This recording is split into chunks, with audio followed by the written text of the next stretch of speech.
abra comigo a palavra do Senhor, Êxodo, capítulo 18, por favor, peço que você abra a palavra do Senhor comigo, Êxodo, capítulo 18, versículos 1 a 12, palavra do Senhor.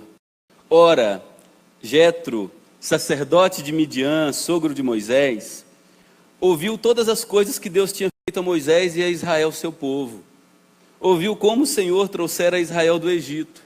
Jetro, sogro de Moisés, tomou a Zípora, mulher de Moisés, depois que este lhe a enviara com os 2 filhos dela, dos quais um se chamava Gerson, pois disse Moisés, fui peregrino em terra estrangeira, e o outro Eliezer, pois disse, o Deus de meu pai foi a minha ajuda e me livrou da espada de Faraó.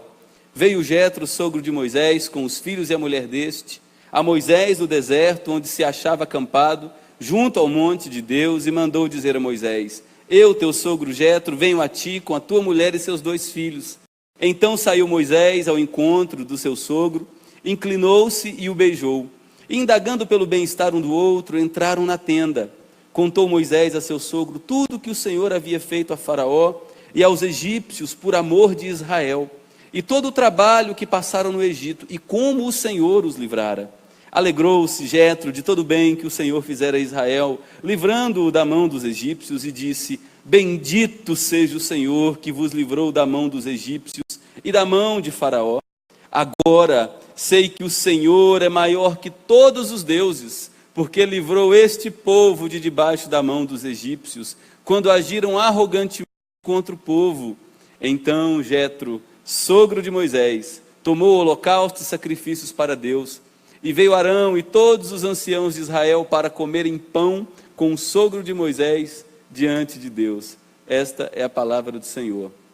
Eu não tenho dúvida de que muitos de vocês que estão aqui oram pela conversão de alguém de sua família. Oram pela conversão de uma esposa, oram pela conversão de um marido, oram por aquele primo, aquele tio, aquele colega de trabalho. Tem muitos pais que sofrem oração a fim de verem seus filhos transformados para o Evangelho, rendidos ao senhorio de Jesus. Eu quero dizer que o processo de conversão é algo em muitos casos lento, demanda talvez anos de oração, de dedicação e de bom testemunho. Nós vemos nesse texto aqui o impacto que o Evangelho gerou na vida de um macumbeiro. Jetro, sogro de Moisés, tinha um terreiro de macumba, era pai de santo, e por décadas Moisés convive com a família de Jetro. Jetro vai para o Egito, liberta o povo de Deus de uma escravidão terrível de 400 anos, e Jetro fica sabendo das maravilhas que Deus havia feito a seu povo. Quando Jetro fica sabendo, ele vem até Moisés, se encontra com seu genro, e ali ele professa a sua fé. Nós temos aqui uma conversão radical.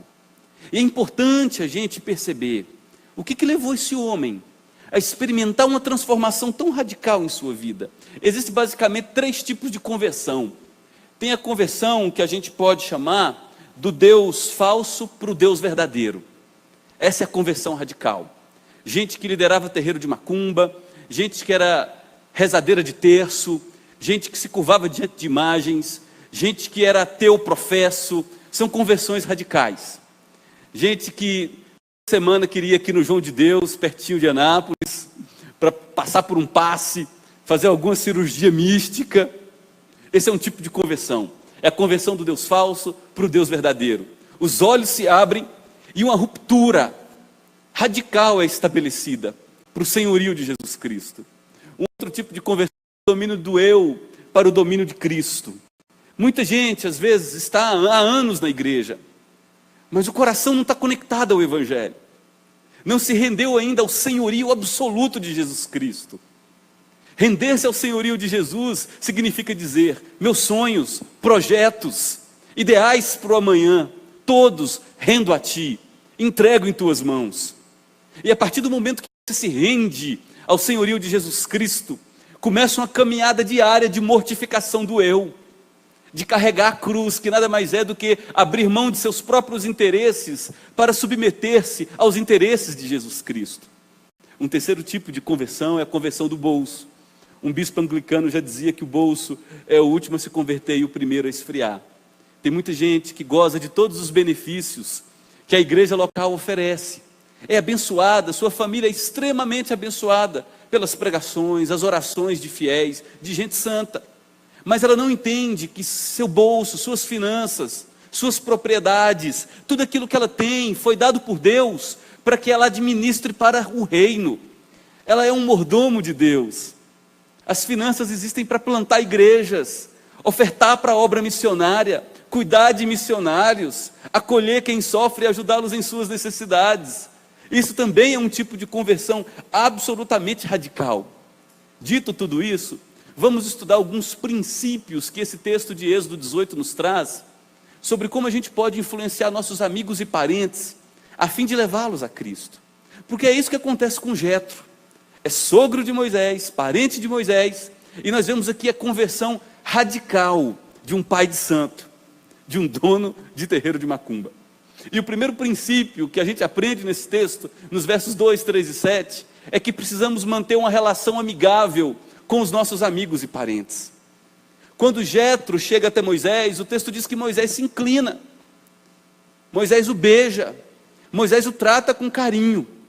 Moisés sabe que Jetro é pagão, sabe que Jetro não adora o Deus verdadeiro. No entanto, Moisés respeita seu sogro, ainda que pagão, por ser um homem criado à imagem e semelhança de Deus. Moisés não expurga seu sogro como se fosse um vírus, uma bactéria que pudesse contaminá-lo. Tem gente que se converte e tem que abandonar o marido, abandonar a esposa. Porque converteu, o marido não converteu, a mulher não converteu, eu vou divorciar. 1 Pedro capítulo 3, Pedro diz às mulheres que se converteram, mas o marido não é crente, Pedro diz: mulheres, ganhem seu marido sem palavra alguma, por meio de um procedimento realmente transformado pelo Evangelho. Você quer ganhar teu marido para o Evangelho, diz Pedro? Então faça o mais difícil. Ao invés de só ir para o culto, levantar a mão, cantar, orar, viva o Evangelho em casa. Seja bonita por dentro, seja mansa, carinhosa, respeite seu marido, viva o Evangelho dentro de casa. Você vai ganhar o seu marido sem palavra alguma. Moisés tem afetos com Jetro. Jetro sabe que as portas do coração de Moisés estão escancaradas para recebê-lo. Jetro tem livre acesso à casa de Moisés, à mesa de Moisés, à geladeira de Moisés. Jetro é tratado com carinho, gente, com amor, afetos. E não se iludam, ou não minimizem isso. Carinho e afeto por nossos amigos podem gerar um impacto profundo para o Evangelho. Trate as pessoas sempre com amabilidade, na esperança que sejam ganhas pelo Espírito Santo para o Evangelho. Há muitos crentes carrancudos, há muitos crentes que não sorriem, que não celebram, que não abraçam, que não cumprimentam. Aprendam, por exemplo, com o exemplo do mano velho ali, o Kim, né? O Kim é um beijoqueiro. O Kim é um beijoqueiro, o Valdson é um beijoqueiro. Chega, dá um beijo, tratamento de afeto, dá um abraço gostoso. Receba os nossos convidados, seus amigos, as pessoas do trabalho, com ternura, com amabilidade. Moisés nos mostra isso. O segundo princípio que a gente vê ainda nesse texto é que precisamos criar meios para que nossos amigos e parentes ouçam o que Deus está fazendo em nossa vida. O versículo 1 nos diz que Jetro, sacerdote de Midian, é Deus pagão, ouviu tudo que Deus tinha feito ao povo de Deus. O que Deus está fazendo na sua história, meu querido irmão? Como o agir de Deus tem mudado sua vida, minha irmã? Conte para as pessoas, fale para as pessoas a respeito do impacto de Deus em sua vida. Pontue os milagres que acontecem na sua história. Testemunhe a transformação que houve em sua vida a partir do momento que o Evangelho te alcançou. Fale dos milagres, daquela prova difícil que você passou, mas do livramento que Deus proporcionou. E agora, ao olhar para trás, você vê o quanto Deus é bom e cuidadoso. Fale Fale do que Deus tem feito. Celebre a transformação que o Evangelho gera.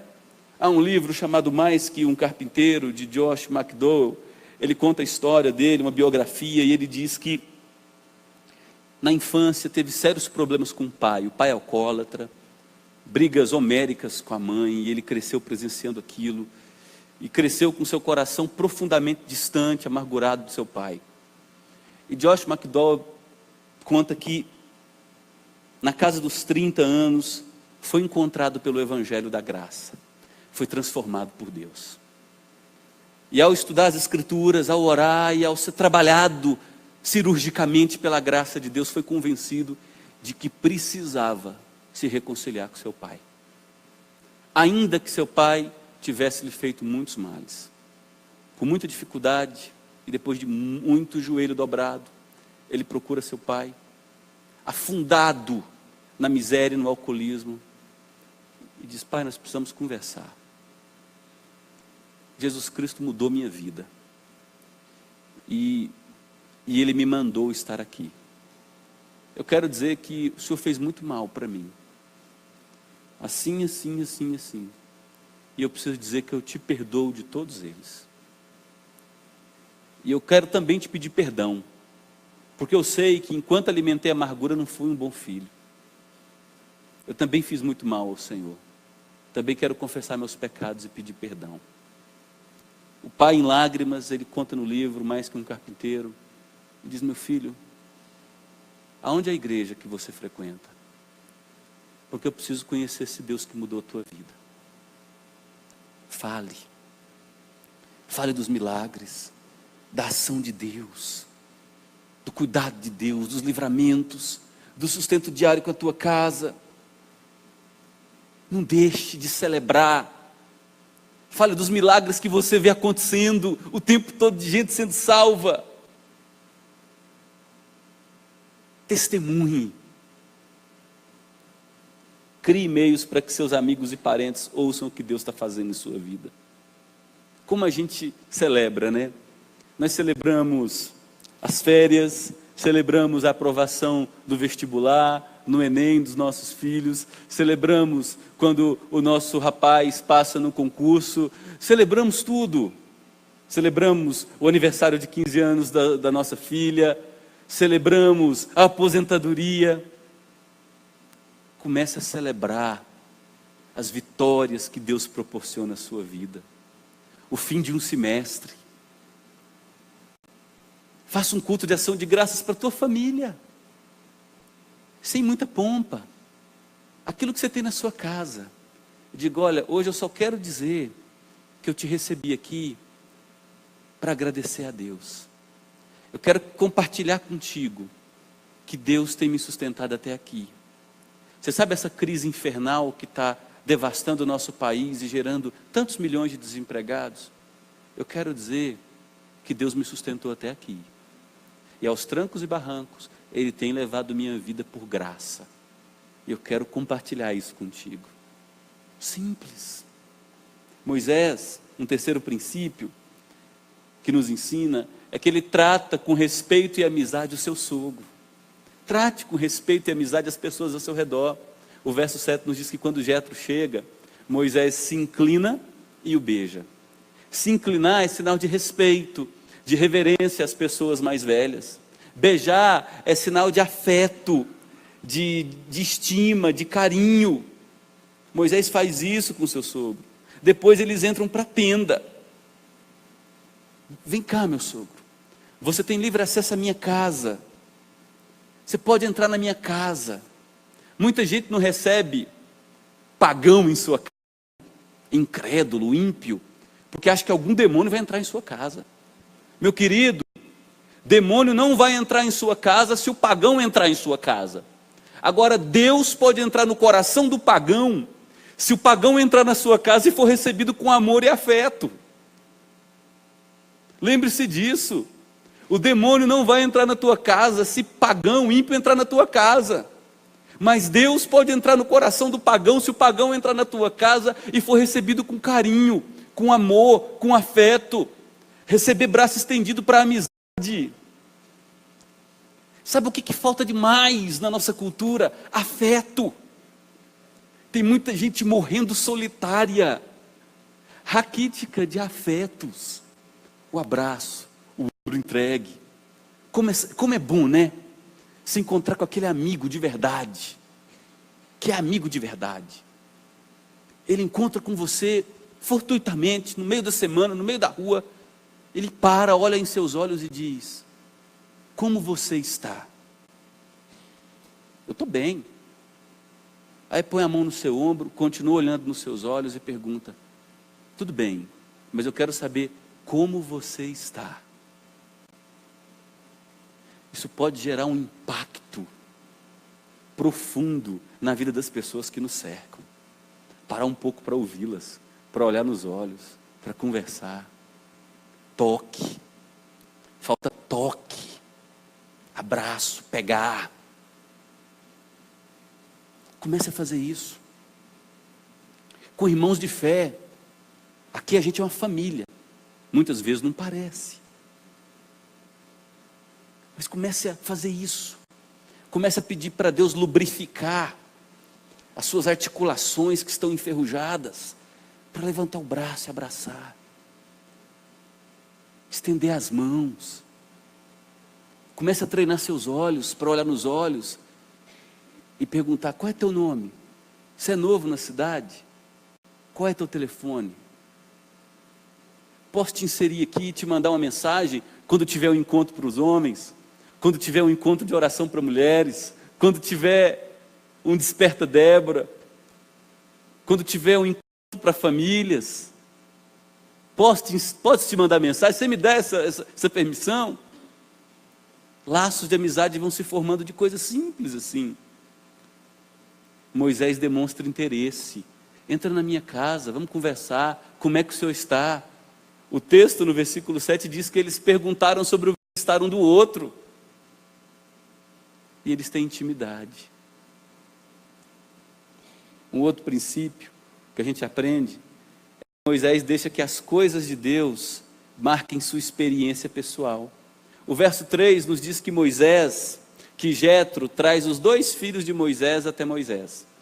E o nome de um filho de Moisés, preste atenção no versículo 3. Olha o nome que Moisés dá a seu filho. Moisés chamou um filho de Gerson. E o nome desse menino significa: fui peregrino em terra estrangeira. Literalmente, Gerson, como se escreve no original, significa exilado. Eu precisei fugir do Egito, precisei ir lá para o Monte Sinai, para o deserto, ficar 40 anos vivendo com meu sogro. Aí nasce o segundo filho de Moisés. Ele dá o nome de Eliezer, que significa que o Deus de meu pai foi a minha ajuda e me livrou da espada de Faraó. Moisés, ele relaciona tudo o que acontece na vida dele a uma perspectiva espiritual. Ele linka todos os acontecimentos à eternidade, porque esta vida é muito mais que aquilo que vemos, tocamos e pensamos. Há uma realidade eterna. Há um projeto eterno de Deus que trabalha para o bem de um povo. Veja que Moisés, quando nasce, ele nasce num ambiente de opressão. Crianças estão sendo afogadas no rio Nilo. Providencialmente, Deus faz com que um cesto que foi impermeabilizado não afunde nas águas do rio Nilo. Providencialmente, Deus faz com que a princesa do Egito, a filha de Faraó, encontre aquela criança que, por sinal, é inimiga de seu povo. A princesa acolhe esse menino, dá a ele uma educação no palácio, as melhores universidades do planeta, a Universidade do Cairo, que tinha a maior biblioteca do mundo conhecido. Moisés, até os 40 anos, recebe treinamento militar, treinamento em física, treinamento em matemática, treinamento em engenharia.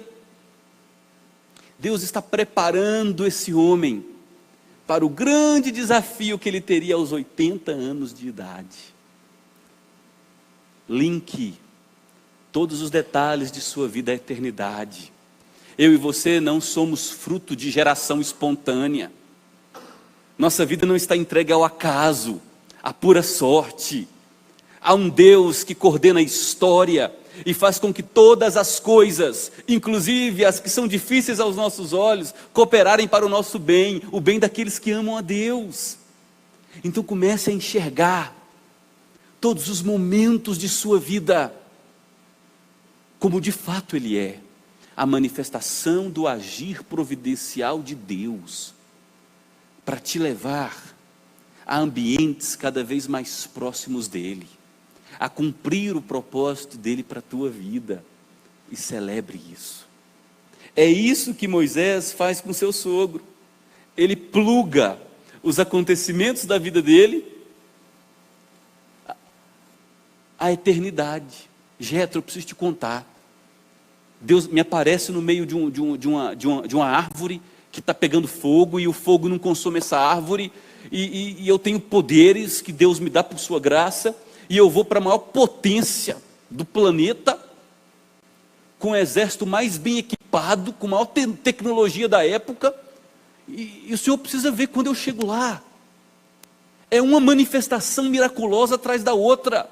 É água se transformando em sangue, é piolho, é gafanhoto, é trevas, é criança morrendo, é Deus salvando o seu povo por meio de um animal inocente que derrama o seu sangue, e o sangue é passado no umbral e na verga da porta.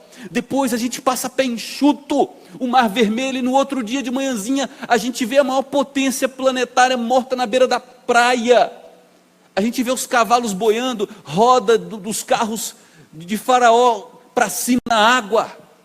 Jetro, Deus é real.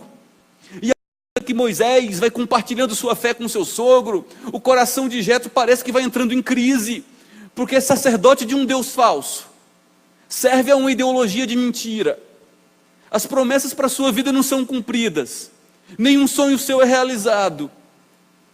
E à medida em que Moisés vai compartilhando, falando de sua experiência, o impacto que esse Deus tem gerado em sua vida, Jetro tem uma reação. Jetro fica encabulado com isso. Moisés compartilha a fé dele no versículo 8. Contou Moisés a seu sogro tudo o que Deus havia feito a Faraó e ao Egito por amor de seu povo. Que lindo isso aqui, gente. Que lindo esse negócio aqui. Se você quer atrair pessoas para Jesus Cristo, se você quer gerar uma influência extremamente positiva em seus amigos, fale de uma oração respondida. É incrível a providência de Deus. Eu fico encabulado com a maneira como a graça de Deus mima a gente. Eu estava muito bem em Séries. Eu plantei a igreja em Séries, fiquei 9 anos em Séries, e graças a Deus sou muito amado pela igreja de lá. Nasceu uma igreja forte, e Deus colocou claramente no meu coração que eu precisava vir para Anápolis. E coincidentemente, e Deus é testemunha que eu nunca pensei nisso, coincidentemente casou com o 3º ano do ensino médio do Marcelo. Embora lá em Séries de vez em quando, embora tenha um bom ensino e eu me preocupasse, como é que vai ser? Tem que ir para Goiânia, tem que não sei para onde, os custos são altos, como é que vai ser? Embora eu me preocupasse com isso, essa preocupação rapidamente passava e eu dizia, Deus sabe todas as coisas, o amanhã trará o seu próprio mal. Aí Deus providencia a minha vinda para cá, que coincide com o 3º ano do ensino médio do Marcelo. A igreja, graças a Deus, me acolhe com muito carinho. Eu sou muito grato a Deus pela maneira como a igreja acolheu a minha vida e a vida da minha família. O Marcelo estuda numa boa escola, consegue fazer um bom cursinho. E aí, nós estávamos morando numa casa, e um dia eu, saindo daquela casa, a rua muito escura, e eu pensei, gente, esse negócio não está certo. Eu estou com a minha esposa, 2 criancinhas aqui sozinha, eu todos os dias à noite longe, e não sei se o Marcelo vai sair, como é que vai ser, e está muito perigoso isso aqui. Eu não posso esperar acontecer. Entrei na internet, primeira pesquisa que eu fiz, já vi um apartamento para alugar. Ótimo. Não morro de amores por apartamento, e cresci em casa. Gosto muito de ter um cachorrinho, um bichinho. Tive que dar meu cachorrinho, né? Oh, meu sofrimento danado. Aí fui para o apartamento. Pouco tempo depois, o Marcelo me passa no vestibular, consegue ser qualificado pelo Enem, Deus abre as portas, e sem a gente saber onde ele ia passar, o que ia fazer ou não, o Marcelo está morando a menos de 2, 3 quilômetros da faculdade. Você percebe como Deus age? Como é que você deixa de celebrar? Como é que você deixa de falar? Eu contei um pouco da minha história, e eu não tenho dúvidas que você tem a sua história. Eu não tenho dúvidas que você estar aqui nessa noite é um grande milagre. Deus colocou olhos em seu coração para enxergar o amor salvador de Cristo Jesus. Deus tem sustentado sua vida e sua casa todos os dias. Renovado sobre você a misericórdia que não tem fim. Fale para os amigos que te cercam no dia a dia, a respeito da oração respondida, do cuidado trazido, da graça renovada, da misericórdia que te alcançou. E por fim, dê tempo e condições para que seus amigos entendam a seriedade de sua fé e participem de sua experiência. Olha o que Jétro faz aqui no versículo 11. Agora sei que o Senhor é maior que todos os deuses. Jétro está confessando Deus acima de todos os outros deuses. Sabe quantos anos Moisés testemunhou, orou por seu sogro? Mais de 40 anos. E agora, ele ouve de seu sogro, dentro da sua tenda, tendo intimidade com ele: eu reconheço que só há um Deus, só há um Salvador. Muitas vezes nós nos convertemos e nos afastamos das pessoas. Nós nos cercamos de irmãos, mas desenvolvemos poucos relacionamentos com essa cidade, com um povo que precisa conhecer o Evangelho. E Deus deseja nos usar para impactar um povo que precisa da esperança da salvação que Cristo Jesus traz. Olha a segunda coisa que Moisés faz no versículo 12. Ele traz oferenda a Deus. O texto segue dizendo: então Jétro, sogro de Moisés, tomou o holocausto e sacrifícios para Deus. O bolso de Jétro se converteu. Holocausto e sacrifício envolve dinheiro. Ele está engajado com o reino de Deus. Ele está se envolvendo com Deus. E por fim, Jétro experimenta comunhão com o povo de Deus. Final do versículo 12 diz que veio Arão, irmão de Moisés, e todos os anciãos de Israel para comerem pão com o sogro de Moisés diante de Deus. Jétro agora vive com a igreja. Ele partilha de vida comunitária, de experiência com o povo. Como atrair meus amigos, colegas de trabalho, gente que eu amo de verdade e gostaria muito de ver salva. Mantenha uma relação amigável. Seja amigo dessas pessoas. É óbvio que você não vai amar o pecado delas. É óbvio que há determinados lugares que elas frequentam que você sabe que você não vai ter condição de frequentar. Eu vejo até alguns argumentos bobos de alguns meninos, né? Eu digo argumento bobo porque é muito infantil esse argumento. Ah, pastor, eu tenho que ir aonde o povo está afundado na lama, os jovens, né? Eu tenho que ir lá na boate, porque os perdidos estão lá. Eu sei que eles estão lá. Mas quando ele não está lá na boate, ele está no trabalho, ele está na universidade, ele está na escola. A música ambiente de lá não vai dar condição para ele te ouvir. Agora, quando ele estiver doente, e você levar um pãozinho de queijo quentinho, com suco de caju bem gelado, você vai demonstrar afeto. Quando ele estiver experimentando uma ressaca infernal, e vivendo as consequências de tantas escolhas ruins, e você for lá para dar bons conselhos e dizer, cara, pode contar comigo, você vai demonstrar afetos. Seja amigo. Segundo lugar, crie meios para que esses amigos e parentes ouçam o que Deus está fazendo em sua vida. Respeite as pessoas que estão próximas a você. Respeite a crença delas. Não chegue e diz, sabia que você vai para o inferno? Pelo amor de Deus. Respeite-as. Mas seja ativo em compartilhar sua esperança. Seja passivo no sentido de depender integralmente da graça de Deus para que elas sejam salvas.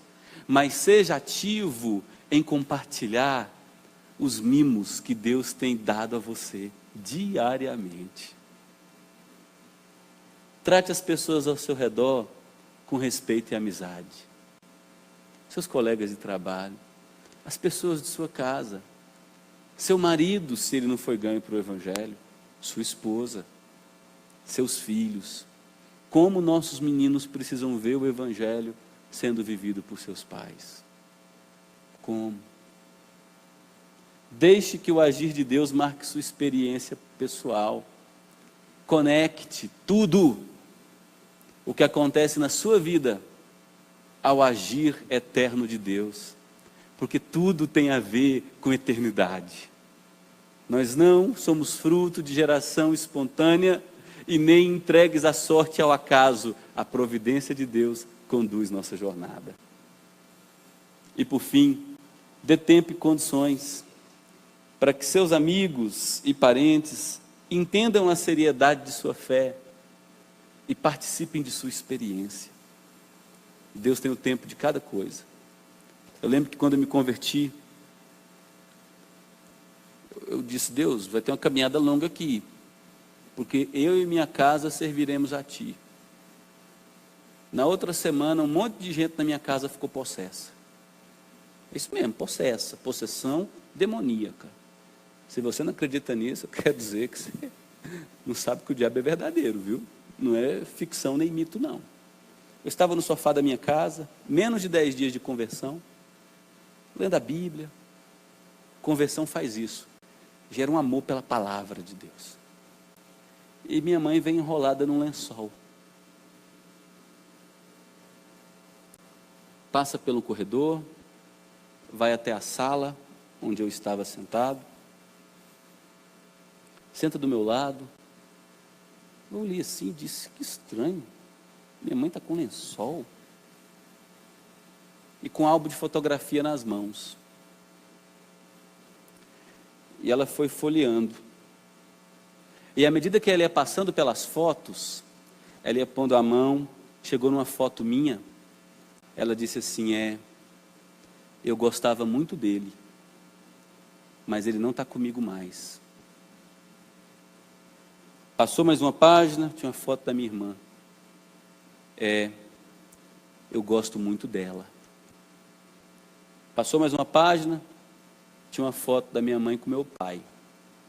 Eles tinham aí próximo a 19 anos de casado, e eu nunca vi eles brigando, falando alto um com o outro, nunca.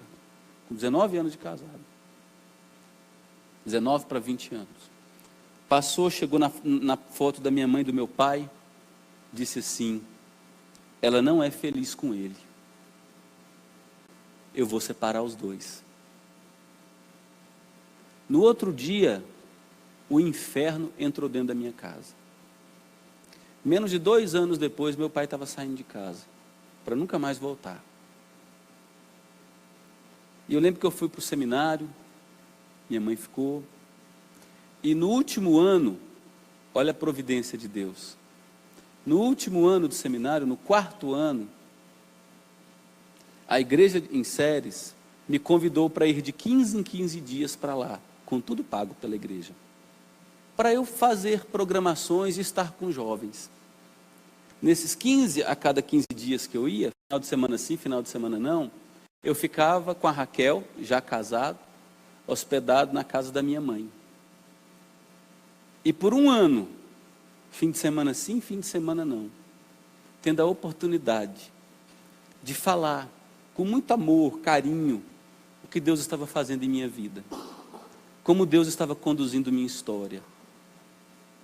Até que um dia, eu trabalhava na Secretaria de Educação em Goiânia, às 3h35 da tarde, de uma sexta-feira, o telefone da minha sala tocou. Quando eu atendi, a primeira frase: eu só estou te ligando para dizer que Jesus é meu Senhor e Salvador. Eu conheci a graça de Deus. Depois minha mãe abriu um pequeno grupo na casa dela, começou a desenvolver um trabalho com a ala feminina no presídio da cidade.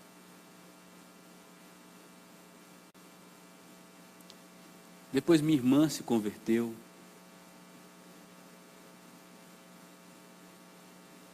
E eu não tenho dúvidas, embora tenha sido o agir único de Deus, Deus usou a minha vida para dizer: está vendo o que eu faço com uma vida que eu pego e transformo? Eu tiro da pocilga, eu tiro do chiqueiro, eu tiro da lavagem que comia e coloco agora na minha presença, na presença do Rei dos Reis, e o alimento com o pão do céu. Quando você mostra e permite que sua vida fique em evidência, na presença das pessoas que te cercam, não tenha dúvidas, isso gera um impacto eterno. Comece a orar por amigos, essa semana ainda. Visite alguns conhecidos, algum parente ou parenta, e diga para ele como Deus tem sustentado você. Dê um testemunho de sua vida. Leve alguma coisinha boa, como sinal de afeto, um bolinho, um pão de queijo, uma garrafinha de café que só você sabe fazer e que você sabe que aquele parente seu adora aquele cafezinho seu, ou com muito açúcar, melado, né, do goiano, ou com pouco açúcar. Faz. A Leuda, mãe da Leolaine, é um doce de mulher. Eles têm uma garagem aqui na Brasil Sul que vende automóveis seminovos. E eu um dia entrei na garagem e eu nem sabia que a Leuda era a Leuda, né? Eu não lembrava da fisionomia dela. E era horário do almoço, ela está lá comendo a galinhada, não era a galinhada? Ô, vem cá comer a galinhada comigo. E eu, não, obrigado. Eu pensei: essa mulher é meio doida, está me oferecendo uma galinhada, nunca me viu na vida, e ela já tinha me visto, né? Vem cá, eu, não, obrigado, vem comer uma galinhada, homem. Eu acho que eu estava com o Marcelo. Vem comer a galinhada, tá uma delícia, quentinha, toma uma coquinha aqui. Eu sorrisão, né? Eu falei: gente, que mulher gentil, que presença boa, educada. Isso não faz mal a ninguém, gente. Faz um bem tão grande para a gente. Vamos orar por aquela mãe, por aquele pai, por aquele irmão ou irmã, pelo filho distante. Vamos orar pela esposa, pelo marido. Vamos orar pelo amigo de trabalho. Vamos orar para que o poder do Evangelho alcance essa pessoa. E vamos dizer: minha vida está em suas mãos, Deus, está à sua disposição. Usa-me para refletir a glória de Jesus Cristo e para falar de tudo que eu tenho visto e experimentado do Senhor.